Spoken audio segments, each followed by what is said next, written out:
கம்மிதான் ப்ரோ. சரி சரி sorry bro. Okay bro. Okay love you bro love you. Hi bro hi bro hi சொல்லுங்க message பண்ணி. Hey guys, Coimbatore மாப்பிள்ள G television ஈவெண்ட்டுக்கு ஒன்று போயிருந்தார் திருப்பூரில். அவர் வந்து பார்த்திங்கன்னா இன்ஸ்டாகிராமில் ரொம்ப ஃபேமஸ்னால நிறைய பேர் அவரை ஐடென்டிஃபை பண்ணி அவர்கிட்ட வந்து ஃபோட்டோ எடுக்க ஆசைப்பட்டு நின்னாங்க.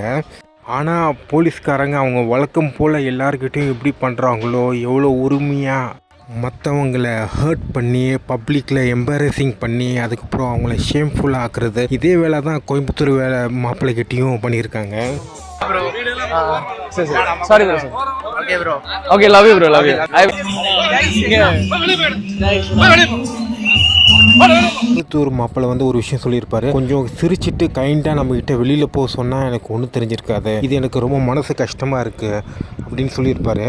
அண்டு ஸோ இதுதான் பல பேர் போலீஸ்காரங்கிட்ட சொல்லிட்டு இருக்காங்க. ஆனால் போலீஸோட காதில் வந்து இது விழுந்த மாதிரி இல்லை. போலீஸ்காரங்களுக்கு ஒரு ஹையர்கி ஸ்டேட்டஸ் இருக்குது. ஒரு இடத்துல எந்தெந்த நபர்களுக்கு மரியாதை கொடுக்கணும், யாருக்கு மரியாதை கொடுக்கக்கூடாது அப்படின்ற ஒரு ஏற்று தாழ்வு சிந்தனை உள்ள ஒரு மனிதர்களால் இந்த நாட்டுக்கும் எந்த ஒரு பயனும் கிடையாது, இந்த தமிழ்நாட்டுக்கும் எந்த ஒரு பயனும் கிடையாது, யாருக்குமே எந்த ஒரு பயனும் கிடையாது. இவங்களால நிறைய பிரச்சனை தான் நம்ம நாட்டுக்கு.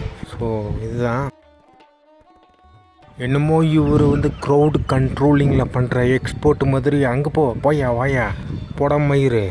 ஜோ இந்த மூஞ்சி தானே பிரச்சனையா இருக்கு இல்ல சார்?